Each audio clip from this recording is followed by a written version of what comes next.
사랑하는 영락교회 지체들에게 주 안에서 평화 인사를 전합니다. 오늘은 2014년 12월 12일 목요일입니다. 오늘의 묵상 본문은 이사야 63장 1절로 19절까지의 말씀입니다.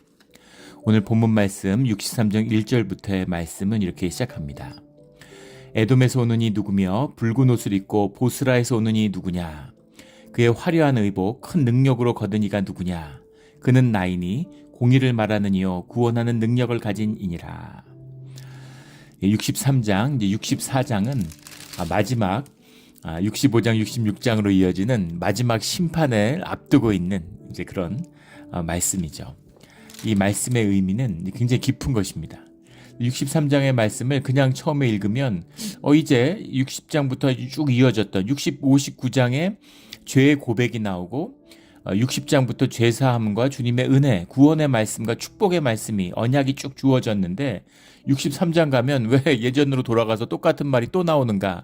이제 그렇게 이해되기 쉬운데 계시록을 읽으신 분이라면 또 말씀을 묵상하는 분이라면 이 말씀의 의미가 통하는 거죠. 마지막 주님의 때가 완성되는 지금 주님의 언약과 주님의 은혜 가운데서 남은 자들이 왔어요. 그리고 주님의 은혜의 말씀, 축복의 말씀, 구원의 말씀을 받았습니다.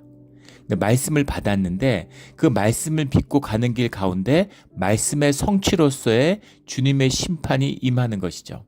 그 주님의 심판이 임하기 때에 마지막 시험이 있는 겁니다. 마지막 시험, 마지막 라스트 템테이션이 남아있죠. 그 마지막 시험의 의미가 무엇인가라는 것이 오늘 말씀과 내일 말씀의 핵심이에요. 이 말씀은 상당히 깊은 의미를 담고 있죠. 먼저 나오는 오늘 1절에 나오는 에돔과 보스라가 나오는데 우리 에돔이 너무나 잘 아는 이두메라고 그 당시에는 불렸던 에돔이죠. 에돔이라고 하는 것이 이때는 이미 이제 멸망을 한 뒤였지만 에돔의 명맥은 이어지고 있습니다. 왜냐하면 에돔, 모압, 암몬 이런 나라들이 모두 멸망을 당했지만 페르시아의 지배하에 있는 왕국이거나 또는 지방입니다. 20개일 경우도 있었고 32개일 경우도 있었는데 그것이 이제 독립적인 어떤 왕국같이 때로는 이제 반발하고 반란을 일으키기도 하고 때로는 이제 지배를 받기도 하고 그랬던 것이죠. 그래서 바벨론도 대표적인 것이고 어떨 때 애굽이 그 밑에 있었고 애굽도 그 지배를 받았고 아나토니아부터 그 타키아 이런 지방까지 그리스 북부 지역에 있는 지금의 루마니아 지역 그래서부터 거의 인도에 달하는 페르시아가 세계 제국입니다. 그래서 지금 파키스탄부터 해서 중앙아시아를 다 아우르는 그 당시에 세계를 이제 석권한 나라예요. 거기에 지금 저항하고 있는 건 지중해 도시 국가들, 그리스에 있는 국가들, 해양 국가들 이 정도입니다. 그걸 말고 세계를 이제 다 석권했죠. 그런데 크세르크세스 왕이 때에 이 그리스를 정복하려고 3번의 전쟁을 했다가 다 패하죠. 그리고 굉장히 어려움에 처해요. 그런데 그의 아들이었던 아르타크세르크세스 왕, 아닥사스다라고 하는 에스더에 나오는 그 왕 때에 다시 페르시아가 회복이 됩니다. 페르시아가 회복이 되는데 페르시아가 회복이 되고 페르시아가 빛을 내다가 그의 처남이란 말도 있고 메부라는 말도 있는데 어쨌든 왕비와 연관이 돼 있던 메가비조스라고 하는 장군이 있어요. 메가비조스가 이제 역사적으로 페르시아에서 중요한 인물이죠. 메가비조스가 그리스와 붙어서 그리스를 꺾습니다. 그리고 애굽의 반란을 분쇄하고 애굽을 다시 이제 찾아오죠. 그래서 이제 아닥사스다 왕 때가 빛이 나는 거예요. 근데 뒤에 가면 아르타크세르크세스의 아들인 크세르크세스 2세 때에 가면 메가비조스가 다 반란을 일으킵니다. 애굽에서. 그래서 한 10여 년 동안 굉장히 페르시아가 어지러워져요. 근데 재밌는 것은 이 지금 느헤미야도 마찬가지고 에스라도 마찬가지고 수룹바벨도 마찬가지고 이 예루살렘의 권세와 권위라고 하는 것은 사실은 페르시아의 영향하에 있는 거죠. 그래서 페르시아의 아닥사스다 왕이나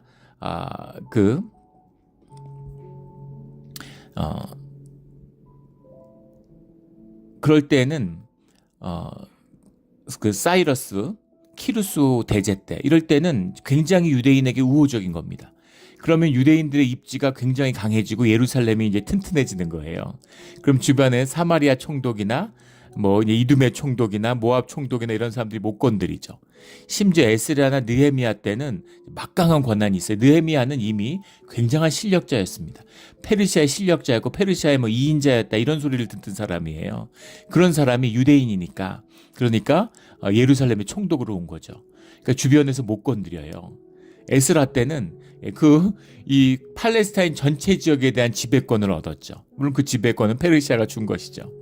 근데 그게 흔들리게 되면 주변에서 전부 다 이제 막 참소를 하고 예루살렘을 흔들라 그러는 겁니다. 그리고 그것은 항상 애굽의 반란과 결론돼 있어요. 애굽이 페르시아 치세 동안 크게 3번 반란을 일으켰는데 그때마다 예루살렘이 흔들리는 겁니다. 예루살렘이 흔들리는 건 뭐 여러 가지 이유가 있는데 그리스하고 전쟁을 하든가 예루살렘 이집트하고 전쟁을 하려 그러면 항상 중요한 전쟁에서는 이제 보급이죠. 그래서 보급을 강화하기 위해서는 해안 지역, 이 팔레스타인 해안 지역이 중시되는 거예요. 그러면 거기에 대한 지배권이 강화되는 거죠. 그럼 당연히 이제 통치권이 약화되는 겁니다. 그리고 애굽이 반란을 일으키면 항상 예루살렘은 의심을 받아요. 그리고 예루살렘의 페르시아의 권위가 약해지니까 주변에서 이제 때는 왔다 이러고 또 막 흔들어대는 거죠. 근데 그것이 우연의 일치가 아니라 사실은 주님의 섭리 가운데 연결되어 있는 거죠. 현상적으로 보면 이런 거 저럴 것 같지만 입체적인 본질의 역사로 보면 그게 연결되어 있는 겁니다.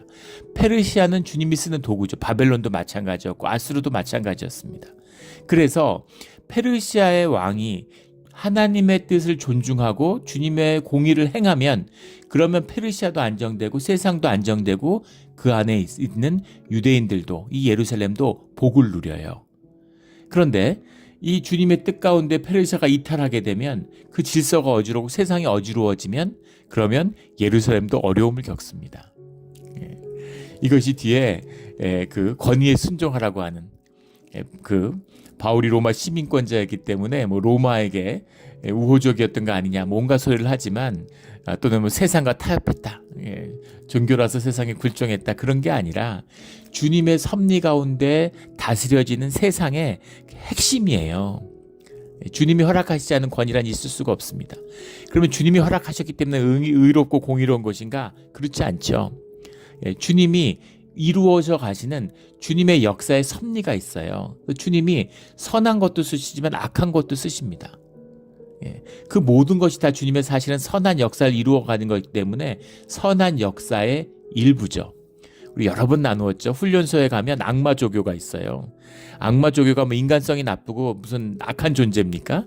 그렇지 않죠. 정말 못되게 훈련생들을 괴롭히지만 그렇게 못되게 괴롭히기 때문에 훈련생들이 더 강인한 훈련을 받고 더 강인한 병사로 태어나는 거죠. 그래서 궁극적으로는 좋은 역할을 하고 있는 겁니다. 그래서 악마 조교를 미워할 필요가 없죠. 악마 조교의 역할을 충실히 하고 있는 거예요. 그래서 크게 보면 강한 군사력, 국방력을 키우는데 크게 일조하고 있는 것이죠. 하나님이 이루어져 가시는 섭리의 역사가 있다는 겁니다. 근데 그 역사라는 것이 무슨 제국을 이루는 역사가 아니라는 겁니다. 바벨론, 페르시아, 로마 만들려고 하는 게 아니라 페르시아와 바벨론과 로마를 통해서 이루시는 주님의 구원의 섭리가 있어요. 역사의 완성이 있다는 겁니다. 반면에 성경이 증거하는 무슨 록기에 나오는 얘기, 시어머니하고 며느리가 과부돼가지고 가까스로 같이 힘 합쳐서 살아가는 얘기가 뭐 대수겠어요. 세상에 어려운 사람이 얼마나 많을 텐데 그걸 굳이 성경에까지 실어서 그걸 새겨야 되는 이유가 뭘까? 그들이 하나님 앞에서 한 마음이 돼서 그 안에서 유업을 피워내는 그것이 주님의 구원의 섭리의 역사에 아주 중요한 부분이기 때문에 그것을 우리가 깨닫고 마음에 새겨야 되는 것이죠. 그런 의미가 들어있는 겁니다. 로마가 천하를 통일했기 때문에 페르시아가 천하를 통일했기 때문에 복음이 전파되고 주님의 이름이 증거될 수 있는 것이죠. 그래서 복음을 들고 예루살렘에서 스페인까지 심지어 인도까지 갈 수 있었던 그런 역사가 이루어지는 거예요. 주님이 이루어 가시는 그 깊은 비밀이 있는 것입니다. 오늘 본문 가운데 나오는 에돔과 보스라라고 하는 것은 보스라는 이제 에돔의 그 수도였다 이렇게도 얘기 나오고 그러는데 보스라는 이 시기에는 이제 모압의 수도죠. 모압의 도시입니다. 수도는 아니고. 그런데 보스라는 포도주의 산지였다 그러죠. 그리고 전통적인 에돔의 도시였다 그래요.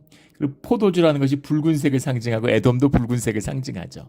근데 더 깊은 의미는 에돔이라고 하는 것이 이제 그 에서의 후손들이 세운 도시잖아요. 에서의 별명, 붉은 몸이 붉은 털이 난 건강한 혈육을 상징하는 현상을 상징하는 야곱은 고난과 어려움 가운데 갔지만 말씀을 붙들고 살아가고 주님의 구원의 길을 간절하면 에서는 현상의 복을 누리고 현상의 것을 가지고 혈육을 채우는 그래서 현상과 본질을 대립한다고 했을 때 그 혈육을 영과 혈육을 대립한다고 했을 때 혈육을 대표하는 세상을 대표하는 물질을 대표하는 이것이 에돔이죠.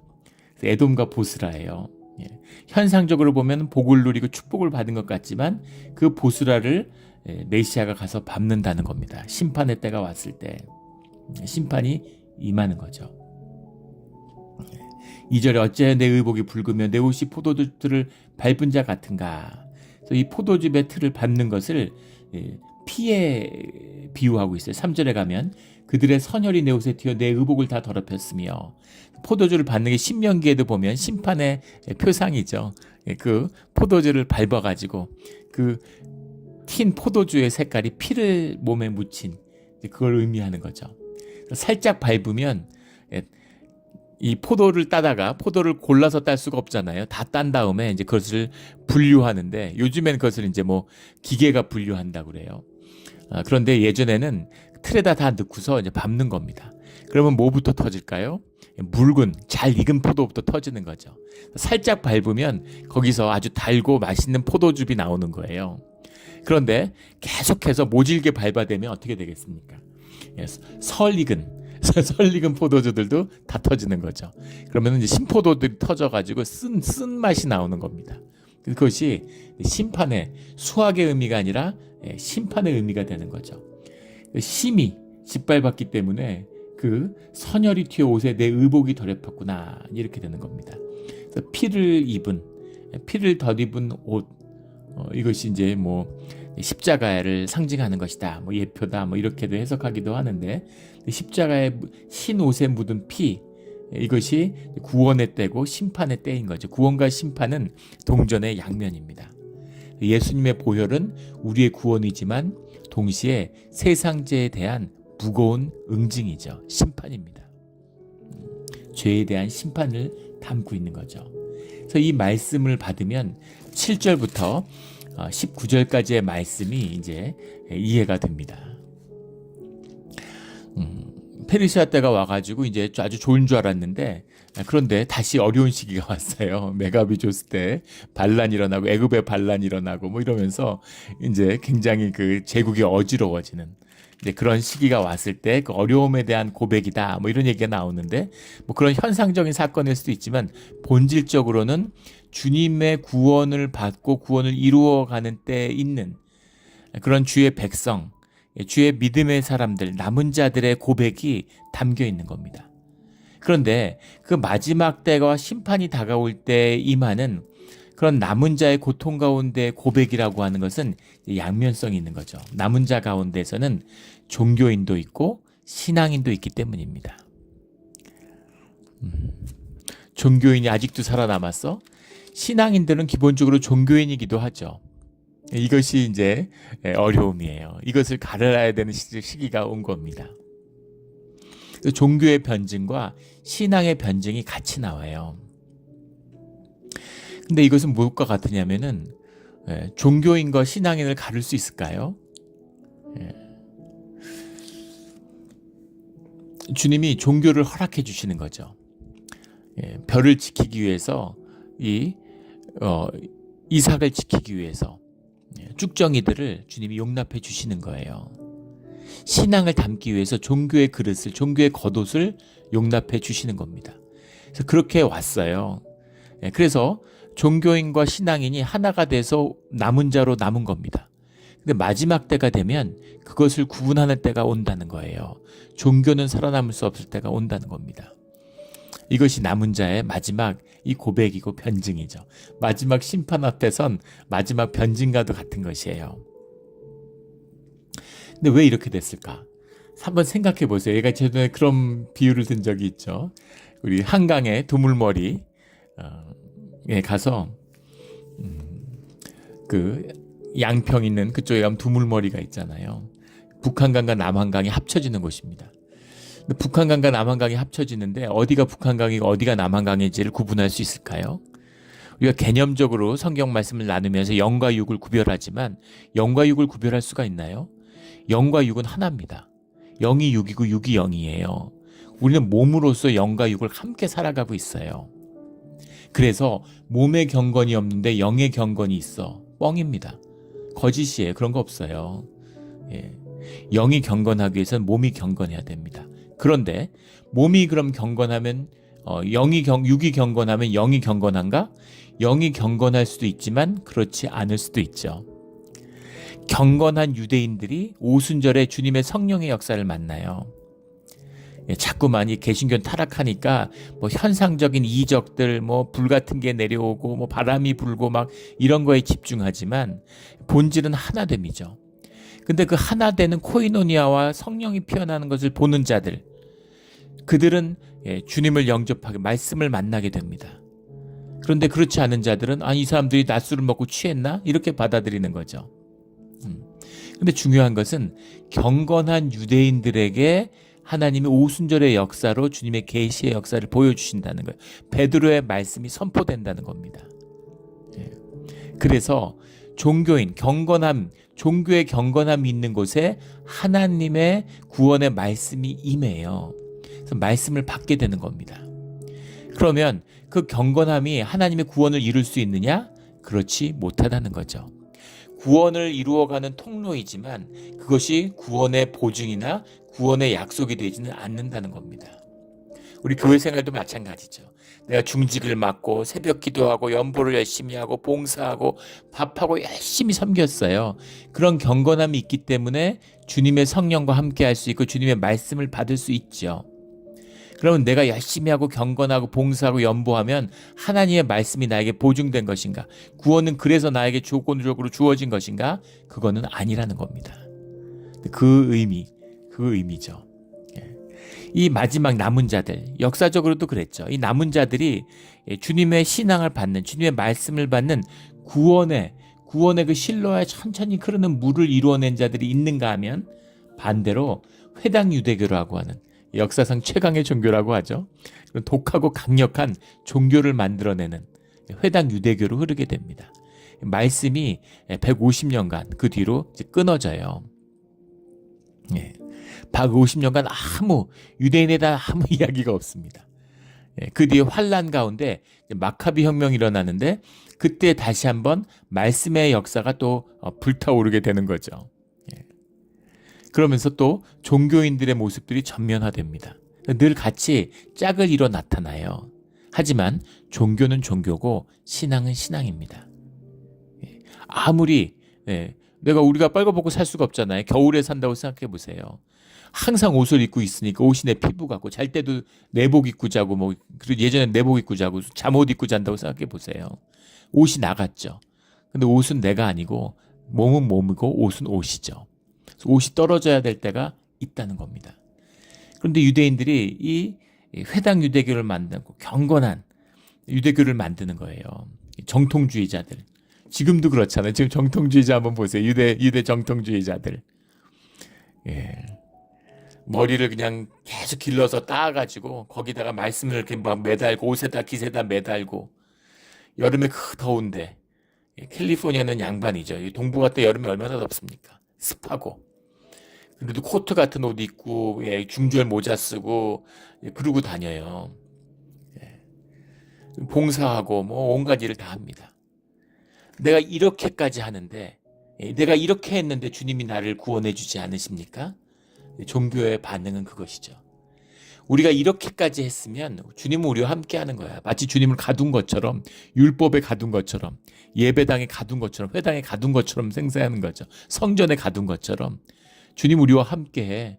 우리가 주님 말씀 다 지켜. 우리가 다 봉사해. 우리가 여기까지 왔어.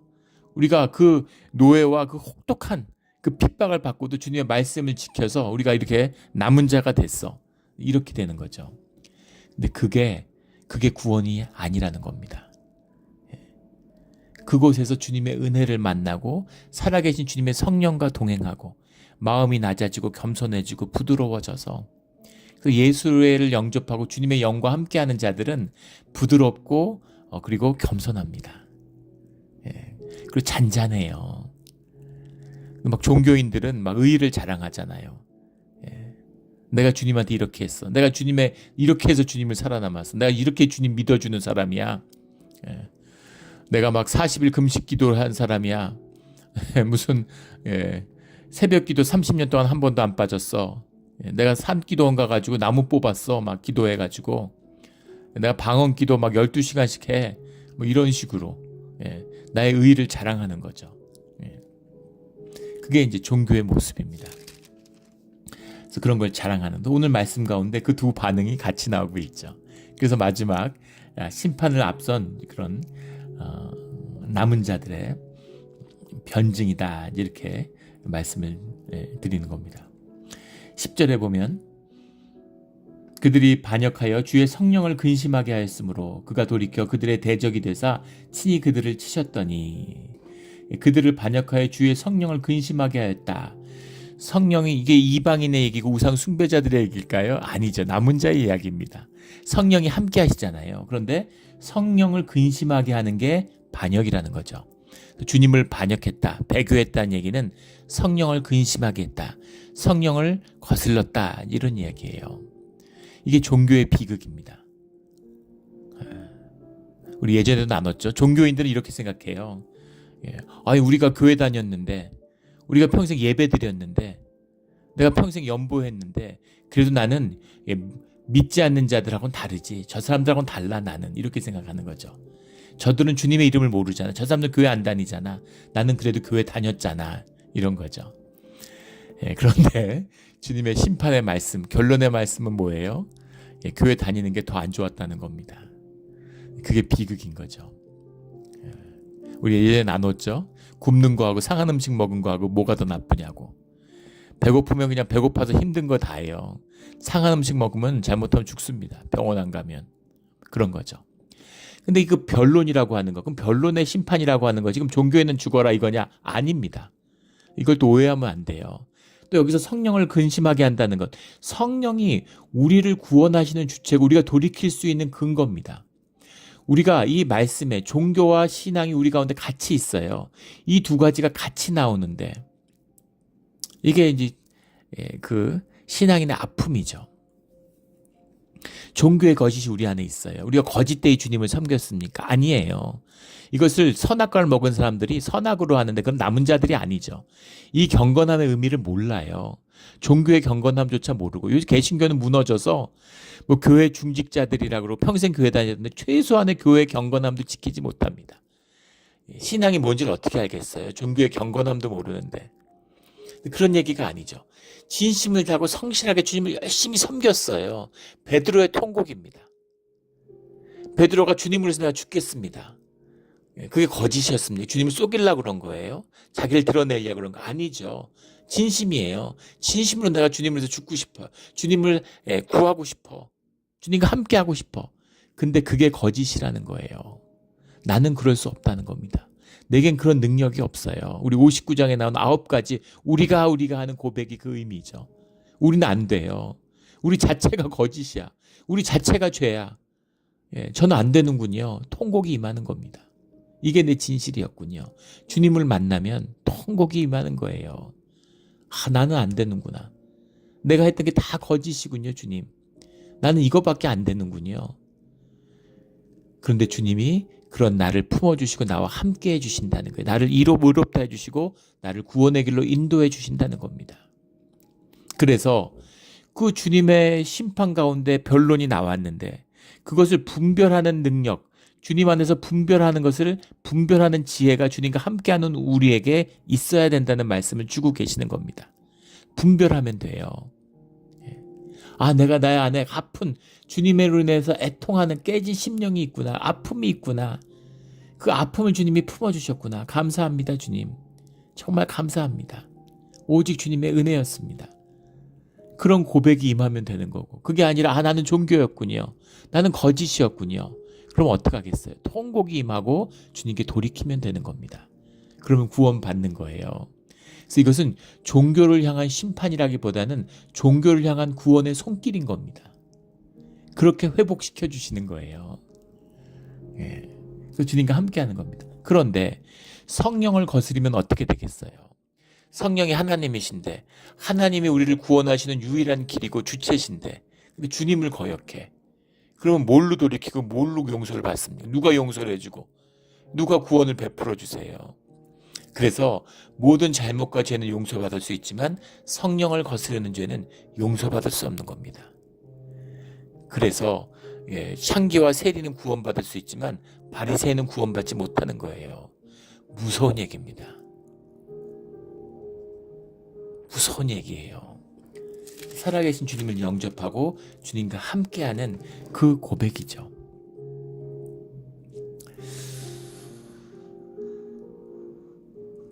그 주님을, 은혜를, 주님의 말씀을 만나는 것, 깨진 심령입니다. 멋있는 그릇 만들라고 세상 보내신 게 아니라 그 그릇을 깨라고, 아픔과 고난 가운데 그 그릇을 깨지라고 보내신 거예요. 우리 신앙생활 열심히 하시는 분들, 기도하시는 분들의 한번 삶의 간증을 한번 들어보세요. 예외 없는 공통점은 깊은 아픔입니다. 삶이 깨졌어요. 심령이 찢어졌습니다. 아파요. 아픕니다. 그래서 그런 말씀을 들으면 듣는 것도 아파요. 우리 큐티 나눔 같은 거 하면 삶을 적용하는 아픔의 이야기들을 나눕니다. 근데 아픔이 있어요. 주님 믿고 주님 신앙에도 열심히 살았는데, 예배자로 살았는데 주님 이게 뭡니까 도대체? 이런 아픔이 있는 것이죠. 그 질문의 답을 주님이 주셔야 되는 거예요. 계속 아파해야 되는 겁니다. 그래서 그 답이 주님께 나와야 돼요. 근데 종교인들은 자신들이 마감을 합니다. 자기들이 컨트롤해야 되고 내 삶의 주인이 나니까.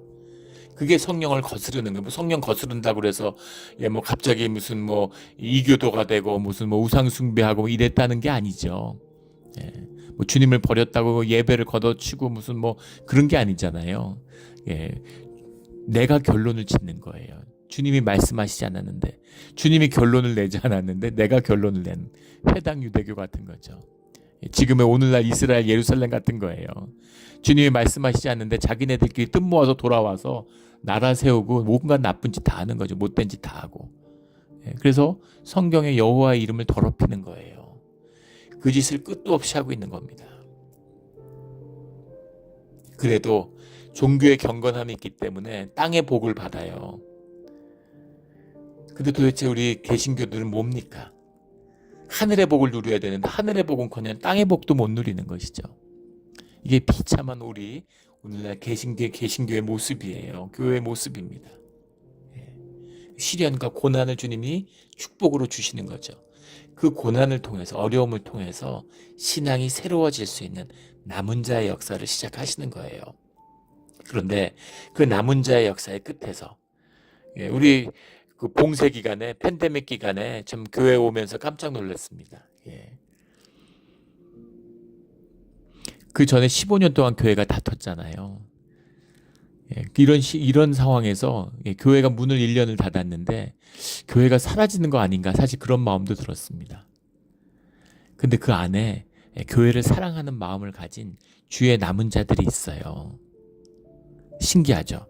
교회에서 큰 소리 치고 활개 치고 떵떵거리던 사람은 다 사라졌어요.